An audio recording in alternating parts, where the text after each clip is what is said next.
All righty. Good morning, everyone, and welcome. We're so glad to have you join us for today's important and timely conversation on greening affordable housing, on the convergence of clean energy and affordable housing, two sectors that historically have operated in parallel, but are now more interconnected than ever. My name is Courtney Battle. I'm Executive Director here at HAND, and on behalf of our team, I'd like to extend a warm welcome to all of our guests. First and foremost, uh, also want to give a heartfelt thank you to our sponsor, Cohen Resnick, whose support helps make today's program possible.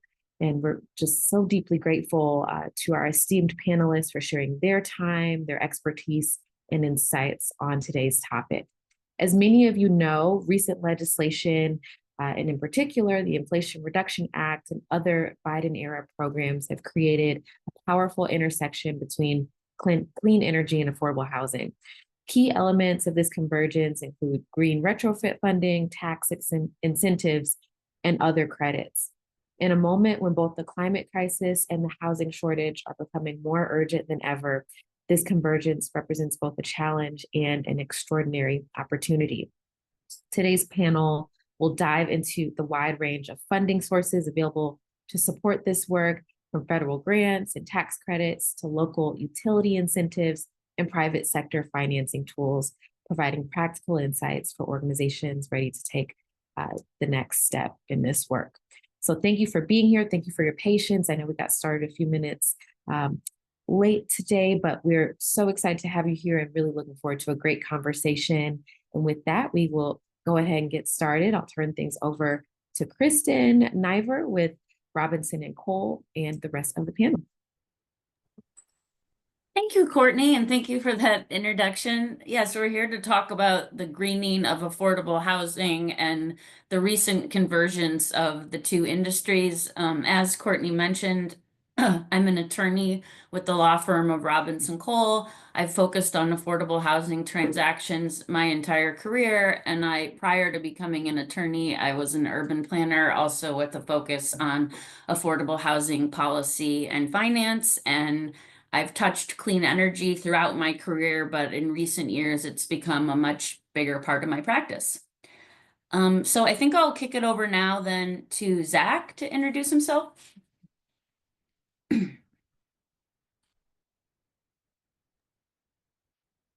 Hey, good morning. I'm Zachary Marks. I'm with Enterprise Community Development, and I work with the real estate development team over here. I've been here for about three months now. Prior to ECD, I was at the Housing Opportunities Commission for about 12 years, and also I'm finishing up.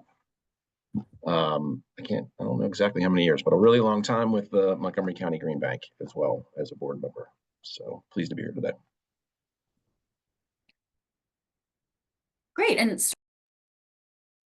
hey, everyone. My name is Sri Sekar. I lead investments at the DC Green Bank. After about 10 years, I've been working here for about 1 year. And in the previous 10 years, I was helping to advance clean energy access, financing clean energy projects overseas, and thought it was a great opportunity to come and do so right here at home in DC, where I live, and also where I started my career in the Office of the Deputy Mayor for Planning and Economic Development. So really excited for this chat, sort of a reintroduction to the affordable housing sector for me.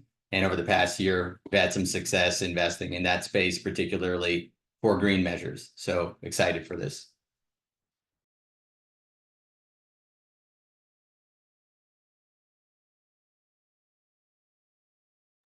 Leslie? Sure. Let's see if I can get off video. On video. Hi, everyone. I'm Leslie Zarker, Director of Policy at National Housing Trust. And I work on green and healthy housing policy nationwide and at NHT. I'm also directing a program in DC that NHT is leading called the DC Healthy Green Affordable Housing Program. And we can talk more about that later. Great. And Leah? Hi, everyone. I'm Leah Whiteside, Director of Acquisitions and Preservation at the Community Builders. TCB is one of the largest nonprofit developers, owners, and managers of affordable housing in the country, and we own over 14,000 apartments across 14 states and the District of Columbia. We consider green retrofits to be a core part of our preservation strategy and are continuing with that work despite policy shifts at the federal level. So I'm excited to tell you about some of the work that we're doing. And last but not least, I think Regan. Hi, good morning. I'm Regan St. Pierre. I'm Director at Cohn Resnick within our Project Finance and Consulting Group. I've been here for 15 years. Our group includes consultants that work across federal tax credits, including low-income housing tax credit, new markets tax credit, and renewable energy tax credit. We're also lucky to have our ESG advisory group based within Project Finance and Consulting. So we primarily advise developers, syndicators, and investors on how to leverage federal tax credits and align them with renewable energy and ESG targets. So thank you for the invitation to be here. Looking forward to the conversation. Yeah, thank you, everyone. So as Courtney mentioned, historically, affordable housing and clean energy were distinct sectors with separate goals and funding streams. But in recent years, due to a number of factors, there's been a much clearer convergence between the two industries. So I think we're going to start off just kind of briefly talking about why that is. And I was wondering if Zach could maybe start with speaking to the intersection between the two industries and how it's impacted his work, if at all. And then what the business case is for the incorporation of clean energy features into affordable housing development. Yeah, thank you. Yeah, I would, at the Housing Opportunities Commission, we were very focused on trying to do a better job of connecting those two. Certainly a good bit of that came from, I think, first, the presence of green banks. I think they do a tremendous job at really helping to provide ideas, technical assistance, and just general thought partnership around how to do these things. Developers aren't always on the cutting edge. We're not always applying the most. We're not always thinking outside of our own just transactional mindsets. And so it's great to have folks that are thinking about that stuff all the time and also thinking about how the two spaces can really get together. So I would say, first and foremost, some of the things we accomplished at the Housing Opportunities Commission first came from my participation in the Montgomery County Green Bank as really the guinea pig developer to see if they could explain things to a simple person, because the rest of them were very smart. And so, we did the first community solar deal in Montgomery County many years ago. And then one of the last things I did in Montgomery County was actually start construction on the two first passive house and one zero net energy built multifamily buildings in the county too. I would also say that the county itself stepping up with things like its climate action plan and really putting a focus on some of these new standards. Again, particularly energy retrofits. Couldn't agree more with Leah. It's really just some of the most important space to be in right now in terms of the impact we can make. In terms of the business case, we sort of backed into a business case, but it actually became such a strong part of the pitch that oftentimes it's the only thing we really talk about. And that's everything from being able to impact many of the residents of our properties as affordable housing developers, the second or third biggest hit on their budget is utility costs. And so being able to affect their, once again, really assist them in the same way that we try to assist them in finding more affordable housing. Connecting them with more efficient housing is also a huge benefit to their budgets. But we also see things like, the market is willing to pay a premium for not having to pay as high utility bills or utility bills at all. Even there are other benefits that rank very high in terms of, the sound attenuation and the smells from your neighbors, like all those kinds of things that really improve the quality of life for residents, that are just, sort of accidental benefits of things like air sealing. So for us, really and I would just say lastly, both in my role at HOC and here at ECD, we're long-term, we're in this for the long haul, we're long-term owners, and utility costs are only going to get worse. And so really thinking about the long term and being able to support these buildings from a budget perspective, these investments are frankly better than they even look on paper because of where we think electricity pricing is going, for instance. Thanks. Great, and thank you. I'd like to turn it over to Leah to talk a little bit about the QAP and how the QAP drives sustainability features in affordable housing and what some of the pros and cons of this are. So just kind of broadly on states with QAP requirements. Sure. Well, so first, QAP, or Qualified Allocation Plan, is, as I'm sure most of you know, the basis for how we design projects. We want to meet the basic requirements of the state for affordability, unit mix, et cetera, and also to make sure we're scoring high enough points to be the most competitive project in a round to secure a funding award. And since 2017, a significant number of states have added requirements that projects achieve either certifiability or actually a green certification as a base requirement. We have a slide that shows some of the standards for certification requirements. If someone can put the slide back up, but I'll keep talking. In addition to that, I think that about 8 states, so kind of a handful or two, have added requirements that all new construction projects are fully electric, including New York, Massachusetts, and some, like Massachusetts, are also starting to actively encourage developers to go electric during a rehab, while not yet quite making it a full requirement, since the cost premium for retrofits is so much higher than for building a new electric building. I would also add that, the QAP and state building codes are often in alignment with each other. Often when the building codes have aggressive energy requirements, the state is more willing to provide a higher level of subsidy to make sure the state's code and QAP requirements are met. And this has been a real driver, I'd say, for affordable housing developers to really change their sustainability standards for new construction, along with state building code requirements. It's just become best practice now to assume or to incorporate the highest level of sustainability possible, assuming the public funding resources are there to cover any incremental cost. But, as Zach said, there's a strong business case to be made for more efficient buildings, quality of life for residents, but also for the underlying financials of a property. So really has become, because of the QAP and building code requirements, best practice, a standard.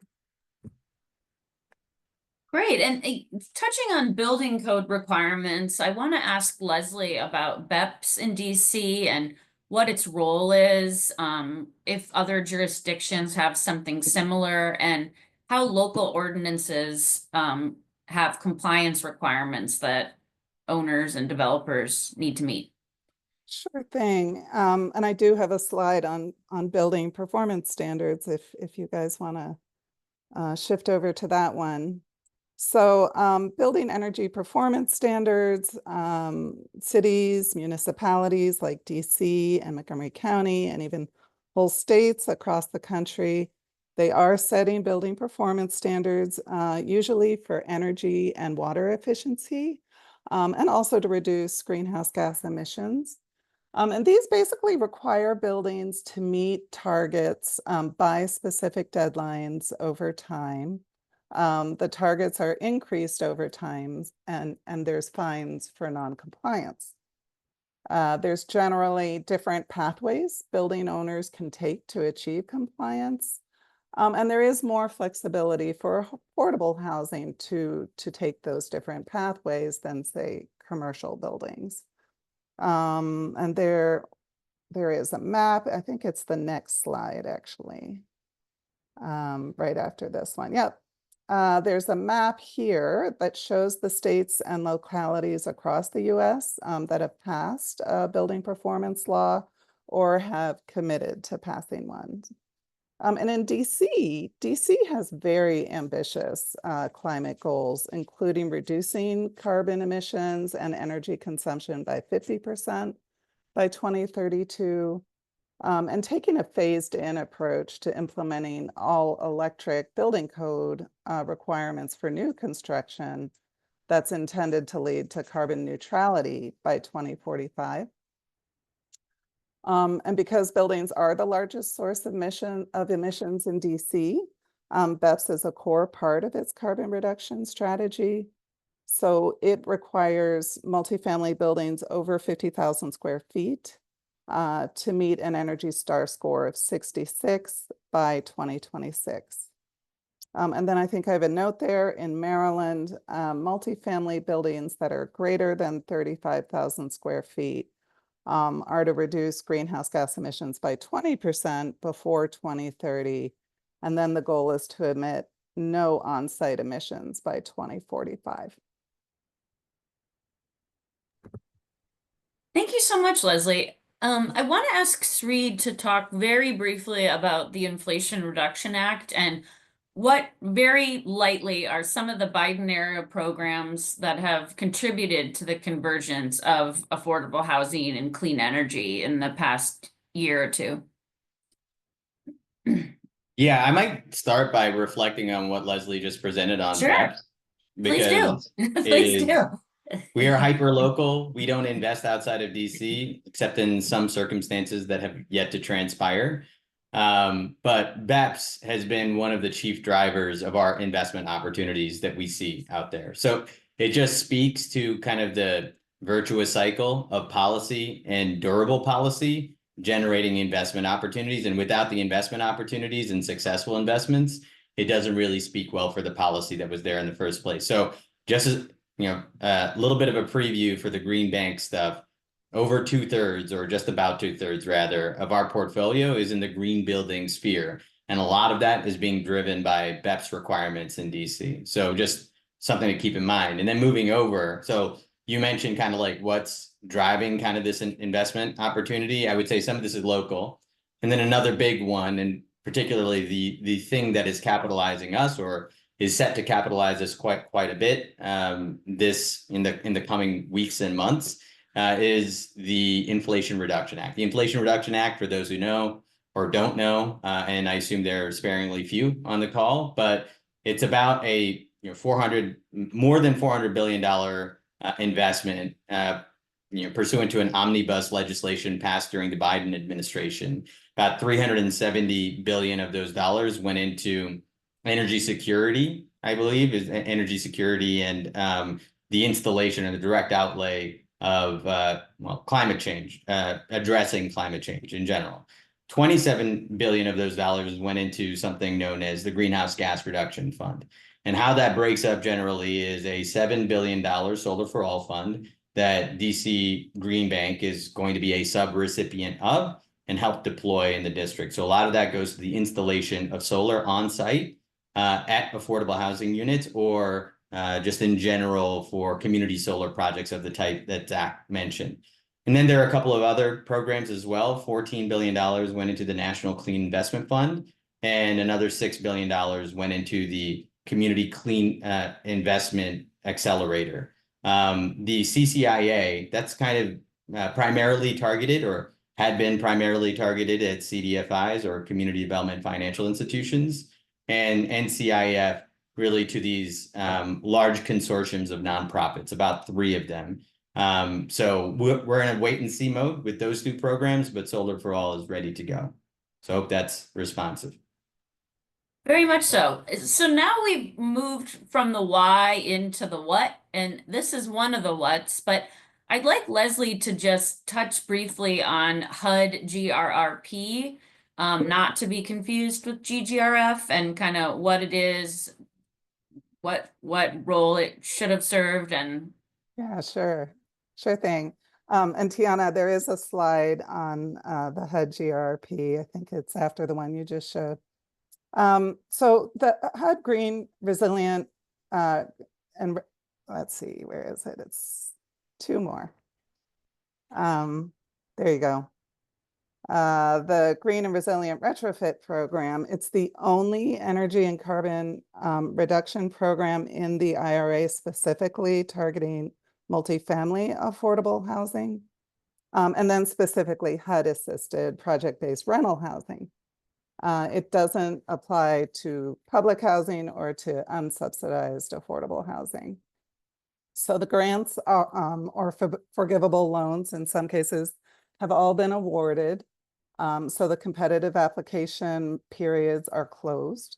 And there were 3 cohorts of awards, as you see here on the slide, with funding limits per apartment unit and per whole project, as you can see on the slide.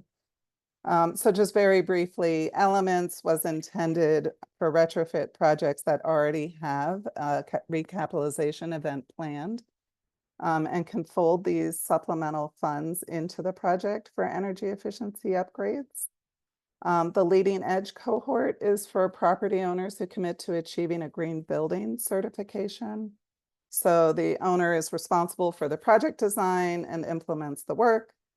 And then the comprehensive cohort is the largest cohort by far in funding, and it provides the most comprehensive support, both in financial and technical assistance to property owners. So until recently, the majority of these awards were frozen, but a court injunction just 2 weeks ago ordered HUD and 4 other agencies to unfreeze their grants. So that may be happening as we speak, actually. great. Thank you so much, Leslie. I'd like Reagan to talk about the ITCs as another financing source and some of what the IRA added to the ITCs and sort of the current status. Sure. So the Inflation Reduction Act amended, extended, or created about 30 federal tax programs, from credits to incentives and deductions. And one of the main tax credits, renewable energy tax credit, is the investment tax credit that pairs nicely with the low-income housing tax credit. So the investment tax credit allows for a tax credit on the qualifying cost of energy property, the costs that are integral to the energy property. The energy property must be used to produce, distribute, or use energy derived from a renewable source. That energy property needs to be original use and be depreciable or amortizable. And typically we see performance and quality standards associated with the energy asset. The Inflation Reduction Act created a baseline or as of right tax credit rate for the investment tax credit of 6%.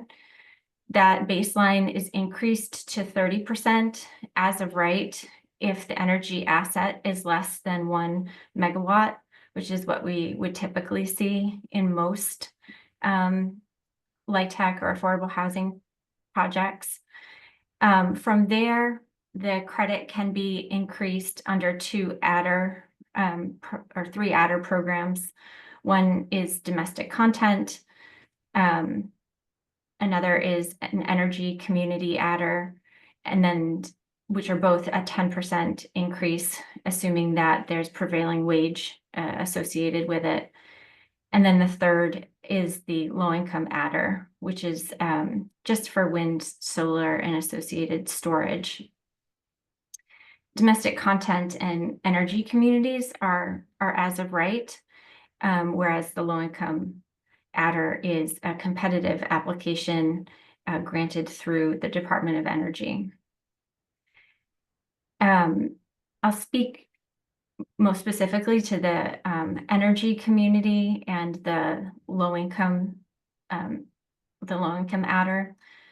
As I noted, the energy community is as of right and can increase the credit by 10%. So it would take it, if you were under 1 megawatt, from 30 to 40%. In this case, the facility must be located in either a brownfield site, an MSA, which has had over time higher unemployment than the national average for the previous year, or has specific requirements related to being in a census tract or adjoining to a census tract in which a coal mine closed after 1999. You can determine if you're in an energy community by going to the energycommunity.gov website, and I can drop that into the website into the chat here, or maybe Triana can do that. Let me paste it there. So again, that's as of right. If you are located in an energy community, you can qualify for that 10% adder. The low-income adder is for assets that are less than 5 megawatt. And there's 4 categories within that one adder. There is the low-income community, which has the same definition as new market tax credits, the same criteria qualifying. That's a 10% adder.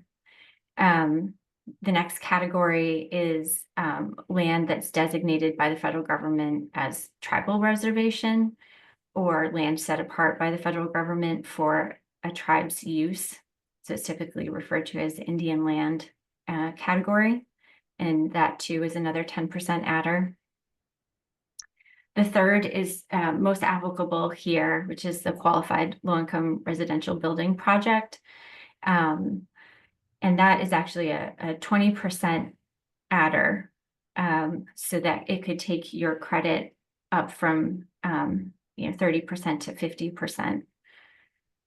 And then the qualified low-income economic benefit project, where at least 50% of the financial benefits of the electricity produced are provided to households with income of less than 200% of the poverty line, or less than 80% of AMI. And that's a 20% adder. So, altogether, potentially you could have a credit, an ITC credit of up to 70%. But most often, we see those that are between 30 and 50%. And I would say, more often it is in the 30 to 40% range for ITC credits. The other thing that the Inflation Reduction Act did is create, under Section 6417, it allows for certain entities, certain tax exempt entities, states and political divisions, and tribes to qualify to receive what is considered a self-executing ITC refund. So in other words, it allows for those entities to be able to take a refund as opposed to syndicating or selling that credit. The tax exempt entity must undertake and own the energy property. It must be a tax exempt entity, so taxable partnerships are not allowed. So we typically are not seeing this with LIHTC partnerships, but in other affordable housing that's maybe directly owned by a nonprofit. It's not a grant, so you don't have to apply for it, but there is a pre-approval. There's a pre-registration requirement for direct pay, and and it does work with some of the adders. I think the other big bucket, just to mention, is section 45L, which is not tied to energy production, but tied to the certification under Energy Star with prevailing wage or Zero Energy Ready, the ZERS program. And that allows for a per unit tax credit of anywhere from 500 to 5,000. For the most part, 45L, section 48/48E, and like the low-income housing tax credit programs all work very well together. We have seen all three credits stacked together in some deals in which that qualify. So I think the Inflation Reduction Act specific to these sections of the code have really created some real synergies and opportunities that allow for renewable energy, particularly solar and storage, to and allow for Energy Star and Zero Energy Ready homes to have some great synergies and bring these assets and programs into the affordable housing portfolio. Thank you, Regan. I would like Leslie to talk a little bit more about home energy rebates and what's exciting about them, who's using them, and how they work. Sure thing. And just FYI, there is a slide on this one on the home energy rebates. So this part of the IRA has been faring a lot better in Washington. The rebates are channeled through each state energy office, and 12 states have started rolling them out so far. So that's good news. And there's two types of rebate programs, the HER or home efficiency rebates and the HERE rebates, the home electrification and appliance rebates. So the HER rebate program, the rebates improve energy efficiency in existing homes based on a customized package of measures according to an energy audit, with between 4,000 and 8,000 per housing unit available, depending on the level of savings determined through the audit. And that covers up to 80% of costs of the project. Although I might mention for low-income households, states can choose to increase those limits. So for example, in DC, in the Affordable Housing Retrofit Accelerator Program, or ARA program, that's the steward program in DC for these rebates.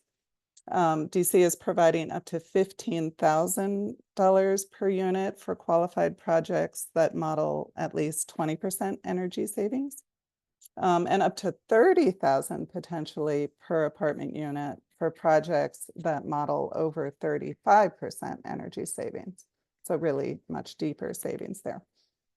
And then the second part of the rebate program, the HERE program, it covers existing buildings and new construction, whereas the earlier one just covers retrofits. And this one is for appliance-based rebates. So it will pay up to 100% of project costs at a cap of $14,000 per apartment unit. Thank you, Leslie. Now that we've touched on a number of federal programs, I was hoping Sri could talk about state and local programs still available, given some of the uncertainty around federal financing right now.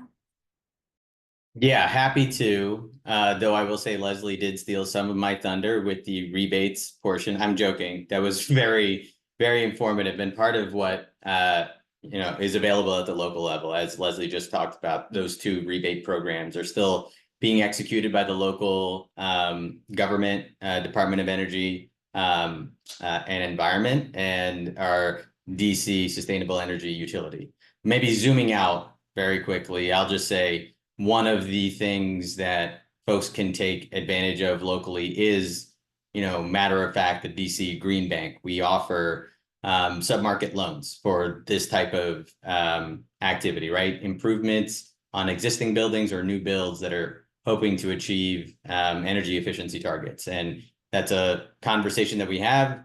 We often fund below market if there is a certification like Enterprise Green Communities Plus that the project is attempting to achieve, or any level of LEED certification that gets sort of deep efficiency. What we have seen is kind of zero energy ready home being kind of a, something that works for us. Other than that, I thought like it might be worthwhile talking about the solar market in DC for just a little bit. As Reagan was saying, I come from a utility scale background for the most part. And for a utility scale project, it is just ITC. ITC is what makes the market move. But locally, it is actually possible to do a profitable project just depending on the solar renewable energy credit in DC. The SREC in DC is quite valuable. We are, for those that are considering solar development on the call, just for general kind of this is what's kind of happening in the market. Typically, a megawatt hour goes for about $30 a megawatt hour for a production of that unit of electricity at a utility scale. For DC, per megawatt hour, you can, beyond what you're able to achieve from the purchase of the power itself, you can achieve $400 a megawatt hour. So it's about a 10x, right? So it is a very easy market for electricity. And there's, a host of different credit syndicators, credit exchanges that you could take advantage of. So it's a quite mature market for that. Separately, I think locally and I doubt that I need to be telling the folks on this call about this, but the Housing Production Trust Fund continues to be active. We'll see what happens to it during the budget cycle for DC, but working with the Department of Housing and Community Development should be your first stop, trying to get into their pipeline, trying to compete within their RFP, which uses sort of an efficiency measure as part of its competitive screen for who receives some of the soft debt or forgivable debt that they offer. So those are I think the two real market movers. And then, our local, beyond the rebates, our local DC sustainable energy utility continues to develop something known as, or administer rather, something known as their incentive, their solar incentive. DC had a local Solar for All program that stretches back several years prior to the federal Solar for All program that came out under GGRF. What this is going to represent for us is essentially a plus up of that existing program. So DCSEU is going to continue to put out essentially grant priced money for qualifying projects. So if you are interested in doing community solar, doing behind the meter solar or net metered solar, one of the first stops should be to DC Green Bank. We are administering the Solar for All federal funding. For example, we're doing a revolving loan fund, and then DCSEU is administering essentially grant money. And our money certainly plays very well together in the capital stack. So I think that's a good compendium of what's out there. No, very much so. And staying on the topic of solar, I want to ask Leah to talk a little bit about, given the uncertainty with federal financing, how developers and owners are having to readjust their focus a bit, and how they determine what retrofit scope is appropriate, and when they choose a full retrofit as opposed to solar, and how solar is fitting into developers and owners' strategies and when they consider it. Sure. Let me talk a bit about deep energy retrofits versus zero over time plans and how solar might interact with either of those. So I will say first that TCB has been really psyched by the prospect of additional federal GGRF resources that would help us more quickly close the gap on projects we were already planning to undertake, and to make sure that we're able, when we're doing a retrofit, to really achieve the highest level of energy savings possible within the resources that are available. So there are two approaches developers can take. There's a deep energy retrofit, which is effectively gut rehab where you're increasing insulation as much as possible. You're replacing your heating and cooling system with an electric system.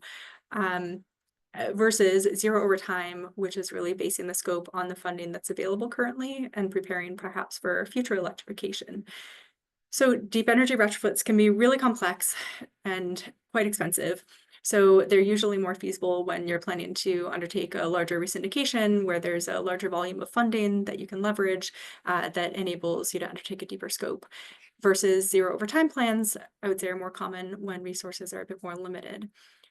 So actually, Tiana, if you can bring up slides 10 and 11, let me give a couple of examples of projects that TCB is undertaking where we've had to make that choice of, do we go the deep energy retrofit route or are we going to do a zero over time plan? So the first, slide 10, is a property called New Franklin Park in Boston, Massachusetts. This is a 216 apartment family property, originally built in 1895.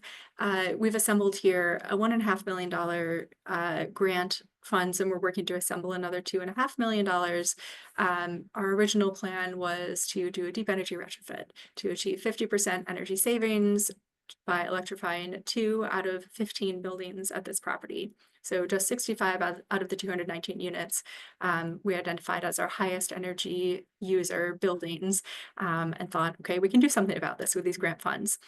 But as we've dug deeper into the scope, we've realized that electrification is going to require a major electrical service upgrade that's way too costly for us to do now, and also pay for all of the scope items that would achieve those the 50% energy savings that we had as our goal.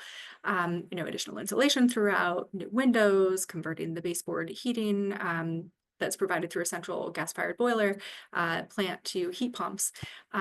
So that's a little too much to undertake at once with the sources we have in hand. So instead, we're pivoting to undertake electrical enabling upgrades, air sealing, improving as much insulation as possible, so that we can reduce the cost of energy and prepare for a later electrification project when perhaps we're able to assemble more funds in a few years. Or maybe we'll put this through a resyndication pipeline and do a larger rehab as the property continues to age.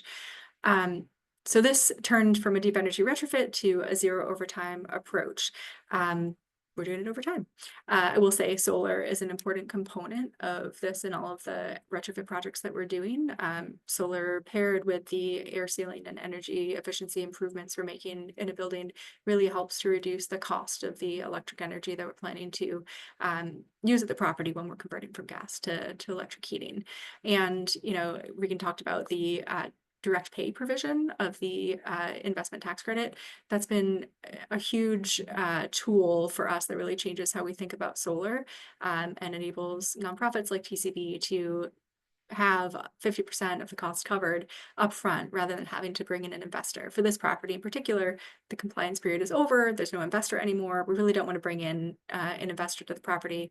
Plus, an investor is probably not going to come in for this really small amount of tax credits compared with if we were pairing it with a LIHTC transaction. So direct pay is a really key, fundamental way of making enabling TCB to install solar on a property that is out of the compliance period and not going back into the tax credit cycle. So then on the next slide, another example, we have an ideal situation here where we have a newer property, great insulation, really few major capital needs, and a lot more electrical capacity that just happens to exist. And we're able to undertake more scope and one fell swoop. So this is Eaton Place in Franklin, Massachusetts. We have 34 units here for seniors. The property was built about 20 years ago. We're planning to convert from the PRAC program to RAD Section 8. And there are just sufficient resources from that transaction alone to support a partial electrification that would both address the need to replace the existing aging heating system with a combined heating and cooling system. So we're adding cooling for seniors in a time when temperatures are becoming more extreme in the summer. So improving health outcomes, improving resiliency, and also adding solar to the roof, which will help us keep those costs of converting from gas to electric heating and cooling under control. And then finally, I don't have a slide for this, but we have a property in DC where we've been awarded a grant through NHT to improve air quality and energy efficiency while we're simultaneously addressing overlapping basic capital needs at an aging property. So summarizing it all, green retrofits are really a core part of our preservation strategy because they're reducing our expenses, they're improving air quality for residents, making housing safer, more resilient, and also helping us just address basic capital needs as properties age. Great. And staying on the topic of retrofits and NHT, I want to turn it over to Leslie to just talk about retrofits more broadly and NHT's, historic focus on energy and health retrofits and any interesting case examples or studies she might want to share. Sure. So we are leading a program in DC called the DC Healthy, Green, and Affordable Housing Program, where we're working with 6 properties there that have both a lot of energy savings potential, and they unfortunately have a prevalence of children with asthma living in these buildings. So we've partnered with Children's National Hospital and Children's Law Center to identify the buildings where they have these needs.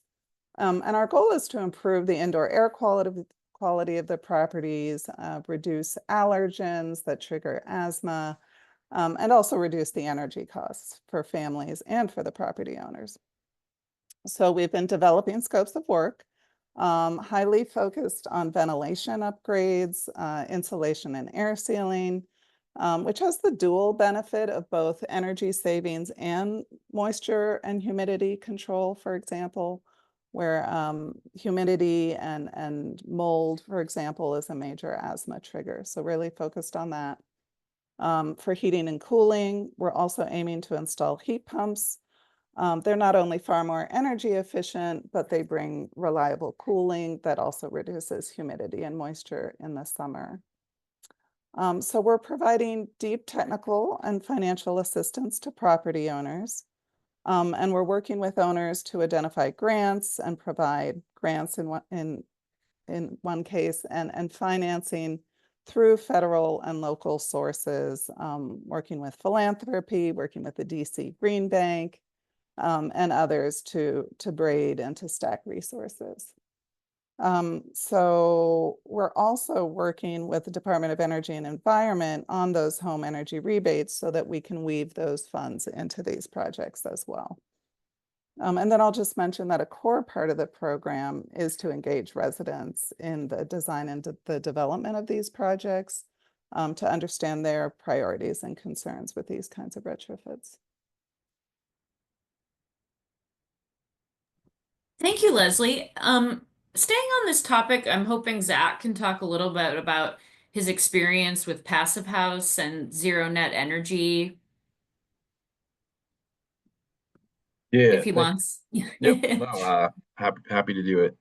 It was definitely an adventure. When we closed the transaction in a new construction transaction in eastern Montgomery County, we had because of the development partnership we had assembled there, and some of our early successes around things like community solar and other other green building techniques, we really felt like we wanted to once again demonstrate leadership in the county around Passive House, and so we we spent many years really trying to accomplish a couple of things. So first of all, when we started the design of the building, there really weren't even the design professionals in this area. So we had to initially import architects and so forth that really understood how to design buildings for new buildings for Passive House, I should say. That has changed dramatically over time, but that's really only through the demonstration of a need in the market to do it. So that was something that we wanted to do.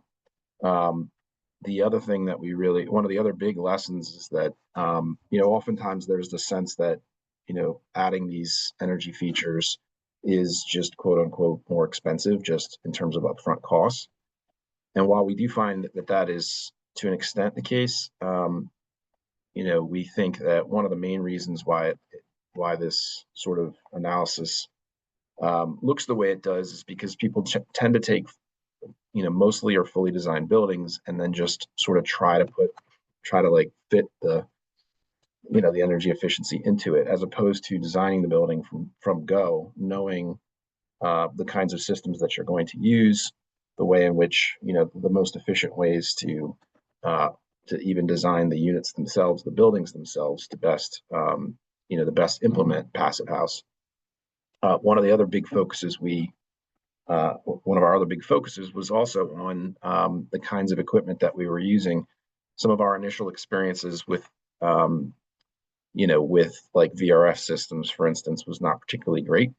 And so one of the goals we set out to achieve, and we think we did a pretty good job, was to actually design systems that don't use proprietary, semi-proprietary, complicated, expensive systems, big central systems that are expensive to maintain and to replace, and really focused on designing systems that at the end of the day, use things that use units that you can buy at Home Depot. And what we also found from that, beyond just really detaching a proprietary risk there, was that our maintenance professionals appreciated that. It's easier to service those units, it's easier to replace those units. And residents, of course, like it when service, takes hours and not weeks.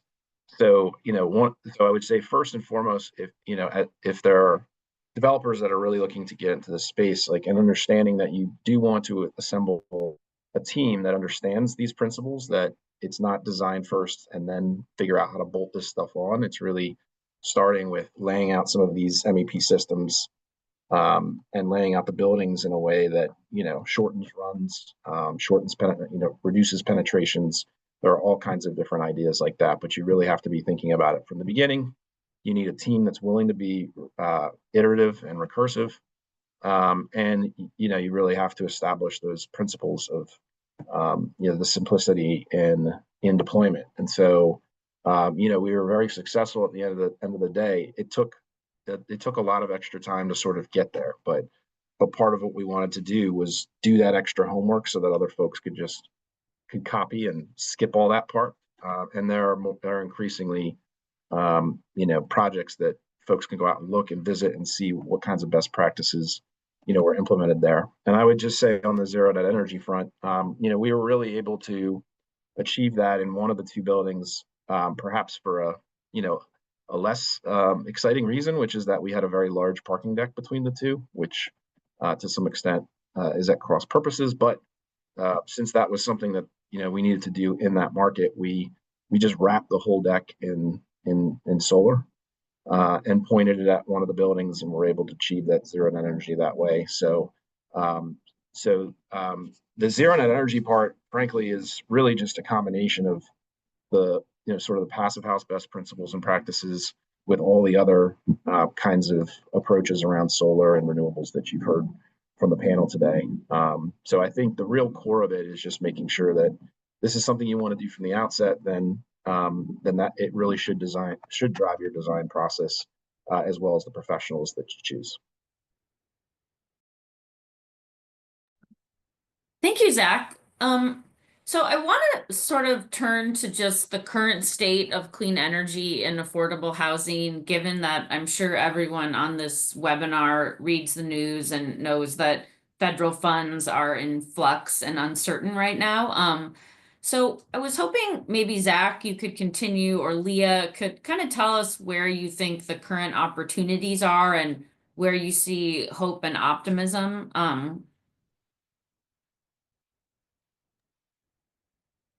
Yeah, Leah, do you want to go first, or?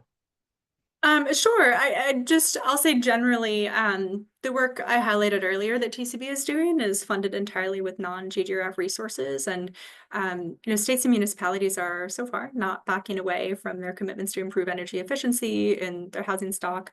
Somebody on the panel talked about ambitious, I think it was Leslie, ambitious goals for achieving net zero by 2050. At least that's what the state of Massachusetts goal is. So I just have a ton of optimism that energy efficiency work has momentum and drive in the market, because there's also a strong business case to be made. People are doing this, and there's a policy background for it. The infrastructure is in place, and that's not going away. And there are resources as well, outside of the federal resources that are in the moment slightly up in the air. Yeah, I definitely agree with that. I think, you don't have to sell localities and states anymore on this stuff. So I think that partnership is there. It's already very good. And it's getting even better. I think the green banks have really come into their own and are doing some great work. I really want to also shout out the Maryland Energy Administration. Arguably one of the best departments within the Maryland state government. Just tremendous stuff, and we seem to find that at state and local. You just have people that are really into this and are great to work with around problem solving. I would just say, in addition, that I think medium term, I think folks are generally sold. I mean, the volatility of certain funds, it's really a political discussion, but at the end of the day, it's very clear where where the investment's going to go, and that these retrofits and better building construction are being adopted by the market. I think we're past I think we've achieved that sort of escape velocity. And so I think whereas maybe in more of the immediate years, there's certainly going to be some chop. I think I think the long view is just a continuation, as a return to trend. And I would also just say, in the interim, because this is more of a political discussion right now, perhaps there are funds flowing to other parts of housing, and I think and so I think as there's increased availability of funds around just affordable housing in general, there's still ultimately will be interim sources to be able to make these to develop these projects or retrofit these projects in exactly the same way we think makes sufficient sense. Yeah, that'd be my contribution. Thanks, Zach. And you mentioned the role of green banks, and Sri already mentioned Solar for All, but maybe just quickly kind of what it is, who can use it, or anything else giving you hope and optimism. Yeah, no, I mean, just there's both formal TA, technical assistance, which I think green banks just do exceptionally well, but also just the willingness to get on the phone, or get on the Zoom, or get together in a room and just talk through, like, what are like, I can't tell you how many conversations where I've just walked in with the problem, right? And so here's what I need as an affordable housing developer. Here's what we're trying to achieve. And I have absolutely nothing else to contribute to this conversation. And the way in which green banks will sit down with you and and try to match funds up, or even think through the deployment of funds in a way that they haven't done before. My time on the Montgomery County Green Bank, there was just so much innovation and creativity going on. We've also had, I think ECD and the DC Green Bank have a great relationship as well. And it's the exact same kind of relationship, where it's absolutely about problem solving and trying to get the best possible outcomes. So I think, green banks sort of on paper there was this idea that, it's about creating products and stepping into spaces where it's just not there yet. We want to demonstrate feasibility, but I don't want to shortchange at all. There's also this informal just partnership and, creative collaboration. That's, it's not a new product, but it's how you get to new products, and it's how you get to better adoption in the affordable housing community.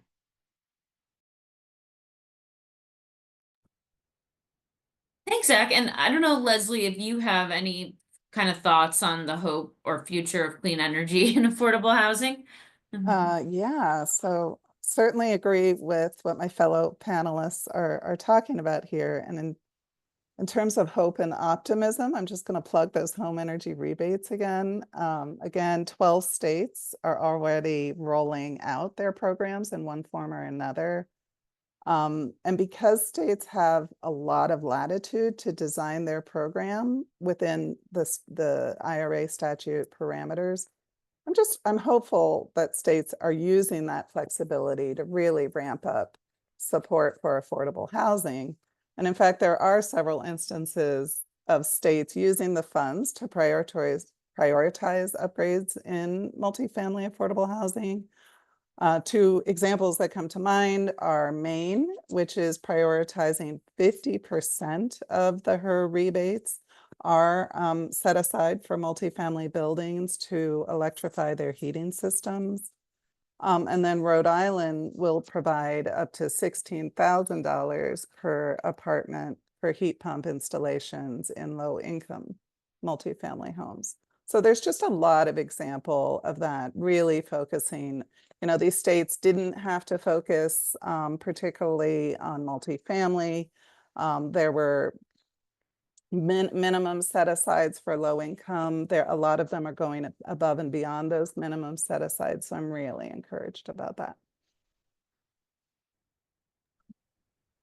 Thank you, Leslie. So throughout we've hit on the business case for affordable housing.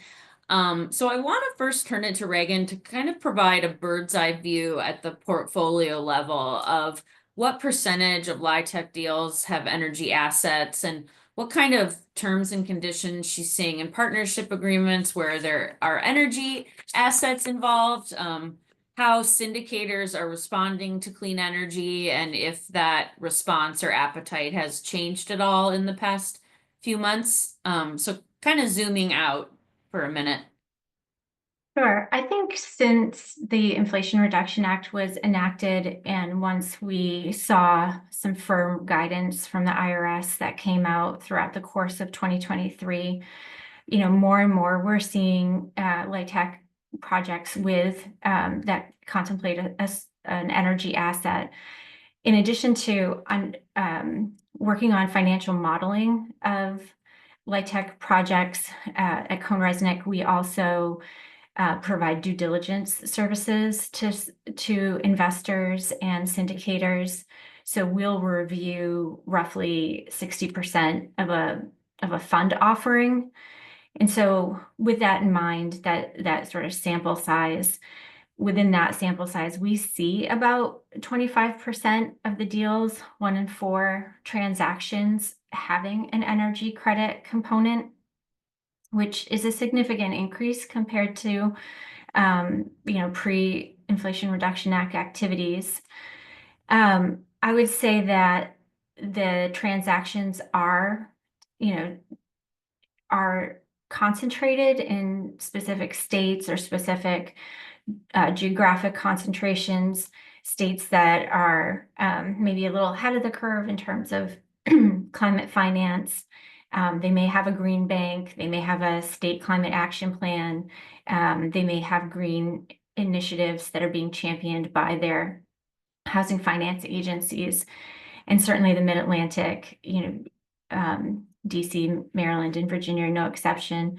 So it's not just out west or exclusively California or New York, but also some of the smaller states, some of the smaller New England states that Leslie mentioned, like Rhode Island and Maine. So that's sort of the bird's eye view of where we're seeing these transactions that marry the energy credits and the LIHTC program. I would say that within the most partnership agreements, we are seeing syndicators and investors write in some kind of requirement for a solar test, either related to the completion or stabilization equity installment. Typically, immediately following substantial completion, there may be a third party that's required to do a capacity test to confirm that the equipment is minimally sized, that the on-site annual renewable energy production will be realized. Sometimes that capacity is underwritten to cover at least 100% or 110, 115%. of the kilowatt hours consumed by the residential units and common areas. And there may be a requirement to continue to test until that standard is met. We also see that most investors and syndicators have a placed in service certification requirement that the general partner or managing member needs to sign that confirms that mechanical completion has occurred, that all permits and licenses are in hand from the power company or utility, and that the equipment is synchronized with the grid and that it produces meterable quantities. Some investors have required a deficit reserve be funded if the system is not installed or does not operate as expected. Essentially, this often happens if the utility allowance has been impacted by the assumption of these energy assets. So I think as we see more and more of these energy assets, and certainly depending on the size of them, I think you'll see some of these requirements from investors and syndicators. I think overall, I don't know that we have seen the current appetite of syndicators or investors change, say, in the last 90 days. I think that most investors feel like 45L or the ITC is accretive to their yields. And some of them like it, others may feel like there is a drag on losses and may not want to take them. Some investors, I think it's good to just caveat that some investors actually cannot take them because at their departmental level, they do not have delegated authority to invest in them because they're not explicitly eligible under public welfare investment or CRA. So it may not be a matter of whether they want to or not. It's really whether they can or not. But I think that we continue to see this momentum of them being contemplated in more and more LIHTC investments, and I think that they're with more funding at the regional, state, and federal level for softer subsidies, I think we'll only see that representation increase. I think that most folks are aware that the watch list representation has increased over the last couple of years, and that's really been driven by an increase in operating costs, and increases in utility costs are really leading the way there. In our last biennial study of LIHTC properties, on average, utility costs were increasing at an average of 8%, which is more than double what we typically underwrite to. So I think investors are really looking for ways and strategies to reduce those that watch list representation, and are looking closely at operating expenses and utilities in particular. Thank you. So we've already heard from Zach and Leah, but I guess kind of moving back down more toward the ground, if there's anything you want to hit on the marketplace, the current marketplace as it relates to clean energy and affordable housing that you haven't already.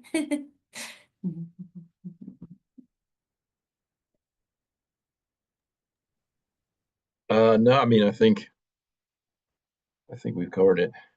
Okay, well, I think now Sri and also Zach, if you want, could kind of touch more on the historical role of green banks, the new role following the IRA, and what green banks are currently doing to try to better engage philanthropy and investors. Sri, if you'd like. Yeah, I'm happy to go through it, Kristen, but I don't want to get bogged down in kind of all the details, but I'll do a quick history. I know I put together some PowerPoint slides for it. if we want to pull those up. Sure.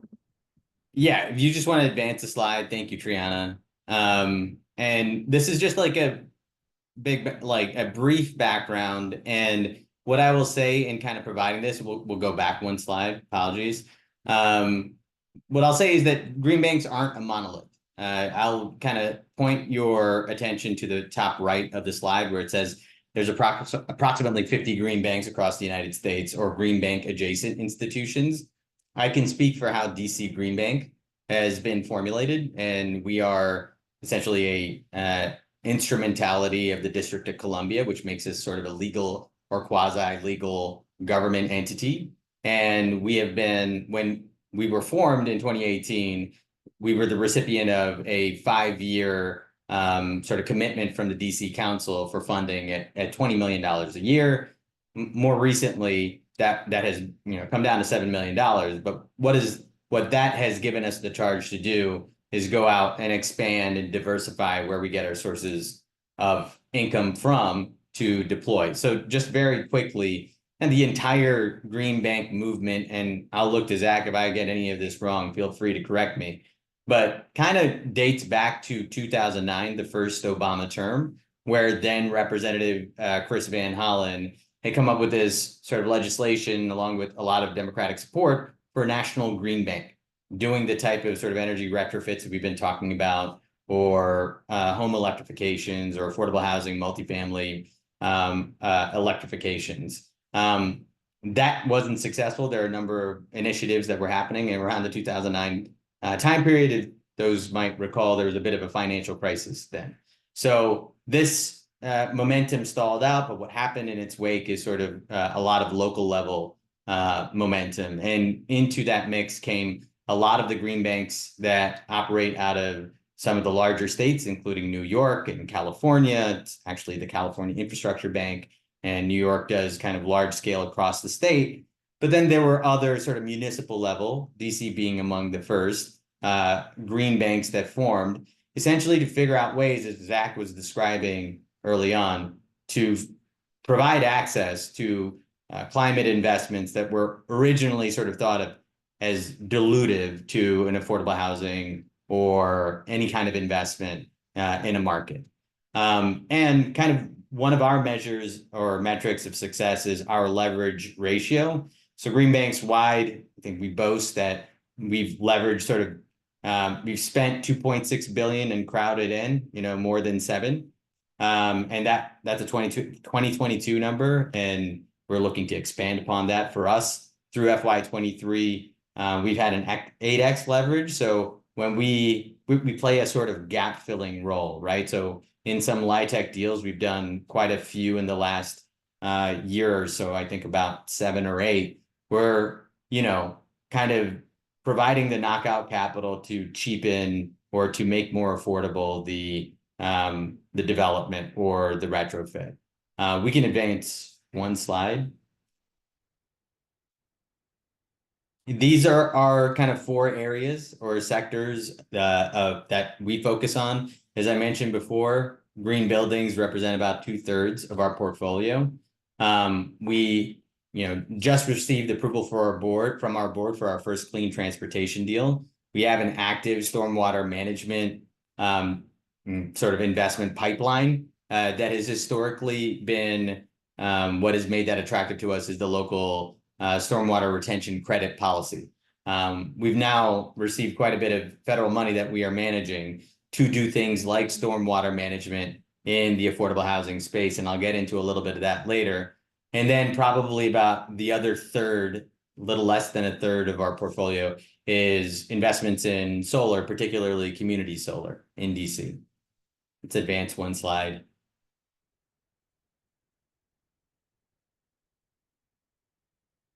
So when I mentioned our local resources, we still continue to receive, or there's a legislative mandate in the city for us to receive $7 million in local funding annually. And this is funded through a fee on Pepco and Washington Gas, sort of as an offset to their use and generation of fossil fuel-based electricity or heating. And then, we have we've been the recipient of 3 infusions of federal cash. The one that I would like to flag for people is about 16 to $8 million in resilience funding from the Storm Act that was administered through FEMA during the Biden administration that has come to us to invest in sort of resilience measures at affordable housing sites. So this includes everything from design elements for flooding, including setbacks, water, like special considerations for waterfront areas of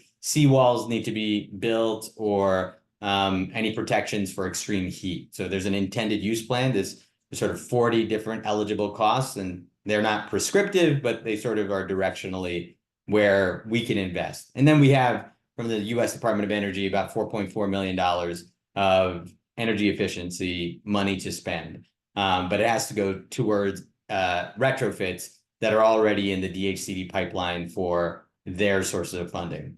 Let's advance one more slide. I think I have just one more on the explaining side. This is kind of where our capital plays, just so that you can do a thought exercise and we can have kind of an in-depth conversation at some point. I'll echo what Zach said. Whereas in DC, we don't have a formal technical assistance program.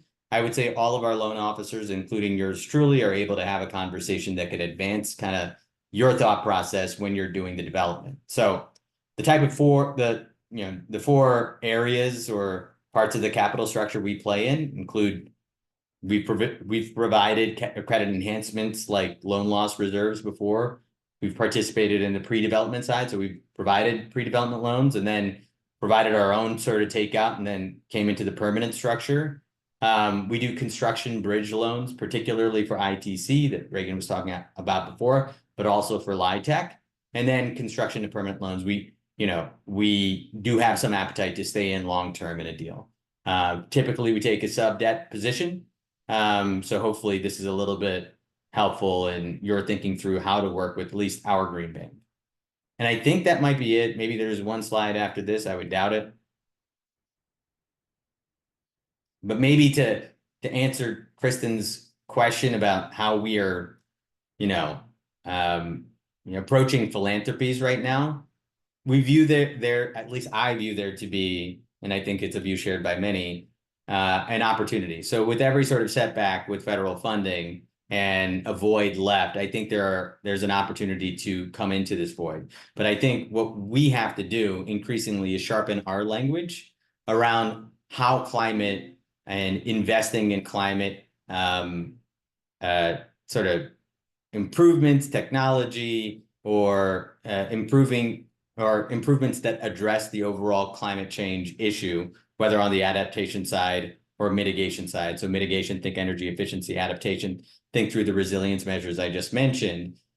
We have to get sharper about our language about how it meets those philanthropies goals. So for instance, we've been doing quite a bit of work with the Robert Wood Johnson Foundation, and that has been in sort of the clean water infrastructure area. Their historic sort of what animates their, and I don't want to speak for them, but what seems to animate their mission has been, health. So our ability to pull through, metrics or be able to articulate the impacts on health from our investments in climate, indicating that it's not just a carbon situation, becomes a muscle that we need to refine. And I think philanthropies are here to hear that message and, open to funding funders. So let me leave it at that. Thanks, Sri. That was great. I think we could start wrapping it up, and I don't know if any panelists have any concluding remarks or anything else they want to hit on before we maybe open it up to questions. And there is one question in the chat that I think all the panelists can view, so I'm not sure who maybe wants to answer it, but also feel free to jump in if you have anything else that has not yet been discussed. I think we can see the chat questions, Kristen. Yeah, there's one there's a Q&A box, and there's a question from Rick Ryback. Can you see that? Yeah. I'm looking in the wrong place.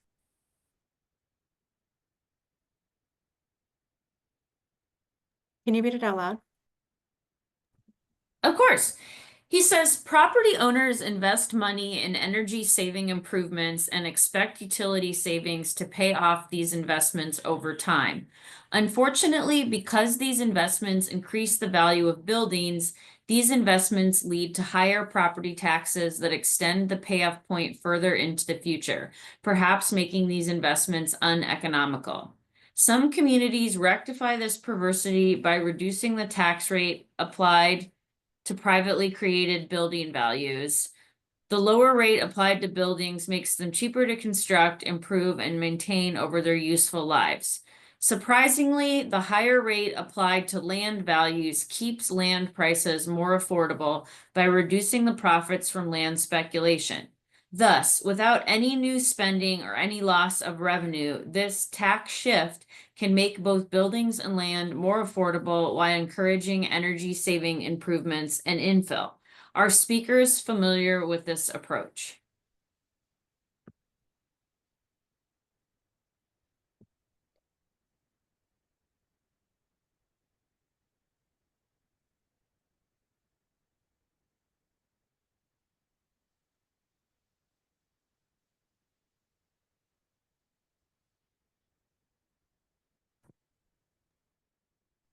The person asking the question saying reduce taxes and you have lower costs. Yeah, I don't think Rick can chime in, so we don't, yeah, I don't know. It looks like maybe they can just type in questions. Oh, here he is, Rick. Can he chime in? Yeah, hey, Yes, Rick. so this is not a tax reduction, but a tax shift. And what happens is you reduce the property tax rate applied to building values, but you increase the rate applied to publicly created land value.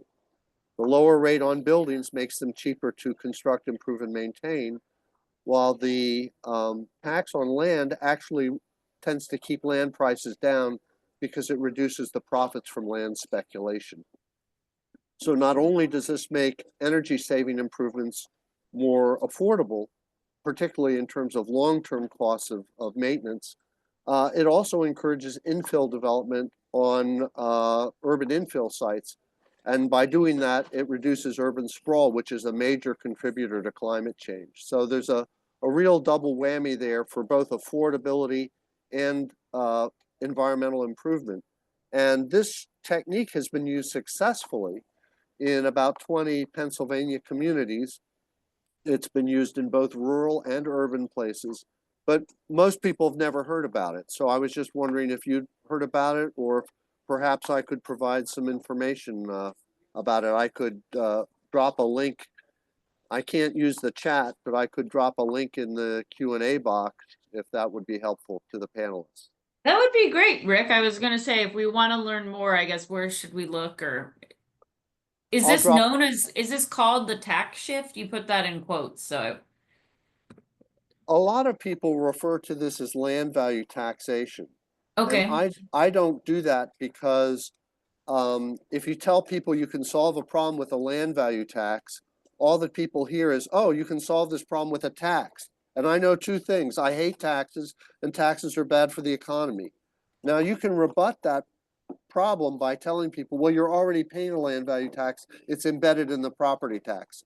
But once people make an opinion with an emotional content, facts don't get in the way and change that. So I talk about a land value return tax shift because it's more intuitive and it doesn't confuse people into thinking we're talking about a new tax, but rather just amending an existing tax.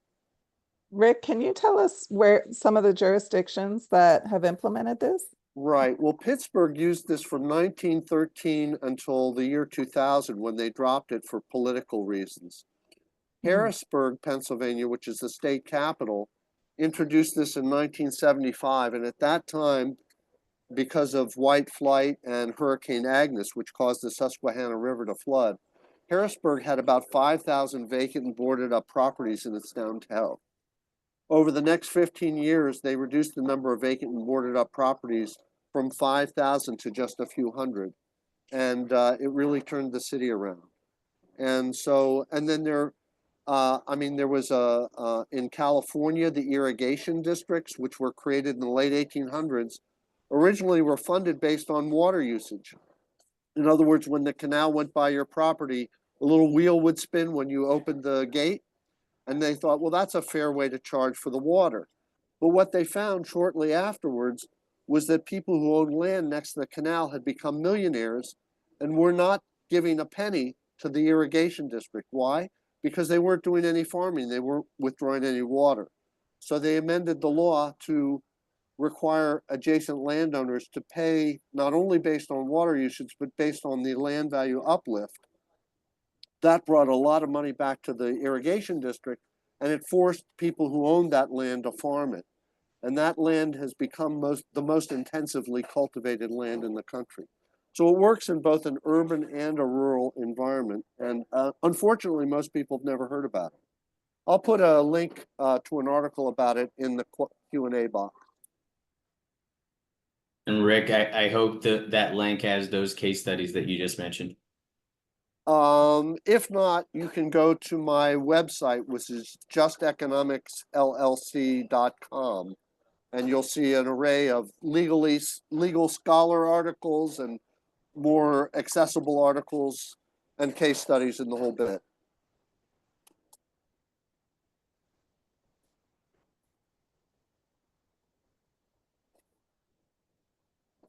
Thanks, Rick.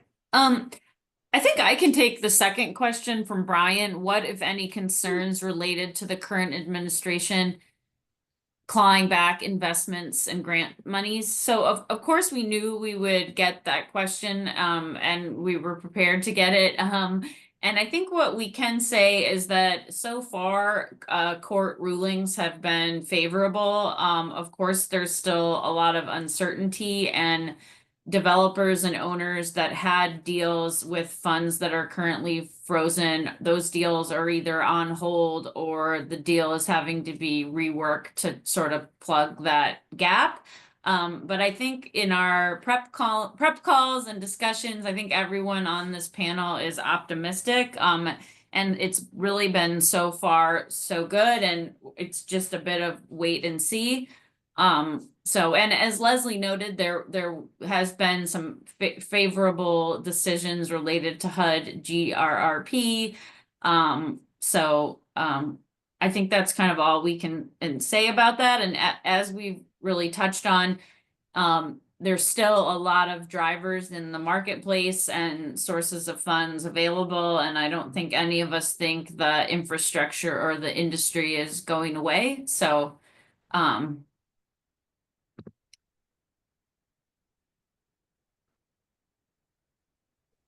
yeah, so I don't know if any other participants have questions.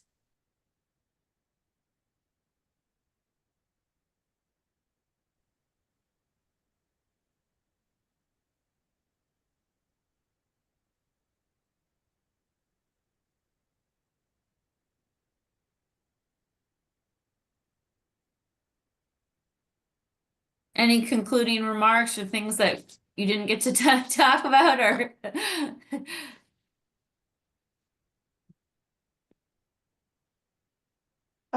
Let's see.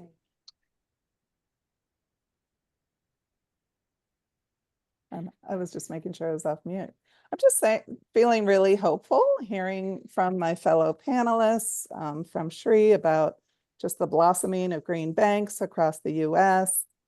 And really the continued momentum that all of you talked about. I'm feeling very hopeful about it, as well as, you know, what I talked about with the state policy drivers like the QAP and BEPS that are continuing to drive this work, kind of regardless of Washington's policy priorities. I'm encouraged by that. So overall, very encouraged.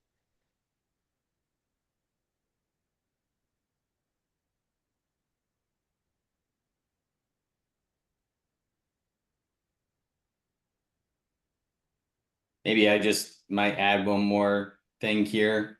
I think opportunities abound. And if you read the paper this morning or went to the Post, $3.7 billion deal for the RFK site, It's going to involve housing, not to mention cleanup of the river, and all sorts of climate infrastructure there. I think the challenge that's in front of us, perhaps I can say it a little bit more articulately than I did before, is to pitch climate a little bit better and more concretely so that policymakers and sort of public financiers understand the benefit of there are green quote unquote dollars out there to be spent. We just need to direct it and where to go. And I think this is a great opportunity, whether it's through a municipal bond or otherwise, for more green dollars to flow.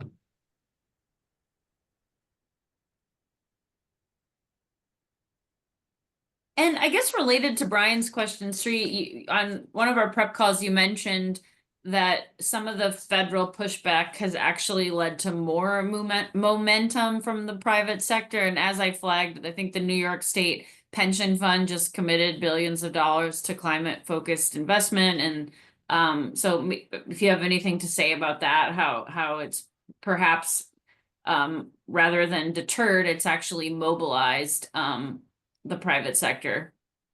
Yeah, I'll just make this very specific to green banks in general, and then, I'll leave it to kind of the sources of capital that we are pursuing just off to one side.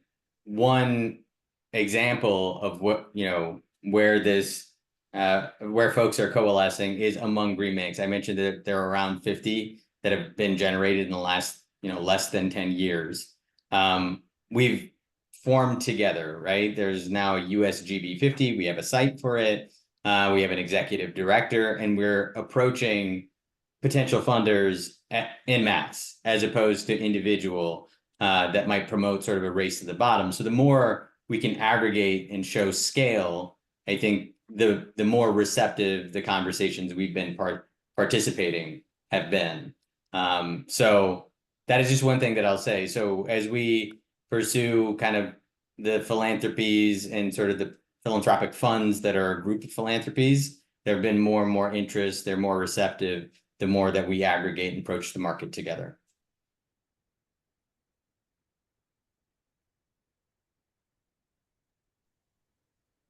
Thanks, Sri. I think we can wrap it up, unless I don't think we have any more questions. Or Triana, I don't know if that's okay with you, or it sounds great. I'll close this out. Okay. All right. Thanks all. Okay. Bye.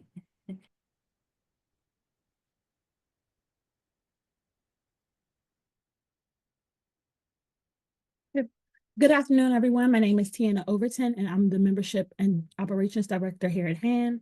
I want to thank Cohn & Resnick for sponsoring today's program, as well as thanking our panelists and you all for attending and joining us today. I hope you found today's program both helpful and informative. As we wrap up today's session, we'll love to hear back from you guys. On your screen, you'll find a QR code that leads you to the post-event survey. Upon completing the survey, you will gain access to today's recording as well as the presentation slides. I'll also drop a link to the survey in the chat as well. There you go. Before we conclude, I'd like to remind you that HAND is hosting our 34th annual meeting in Housing Expo, June 5th at the Omni Hotel in DC. This is a can't miss event. It brings together leaders in the affordable housing and community development industry to amplify voices, explore the HIT 5.0 update, and celebrate the winners of the Housing Achievement Awards, the Generation HAND Scholarship, as well as the Children Essay winner. If you haven't already, I encourage you to secure your spot by visiting handhousing.org today and register.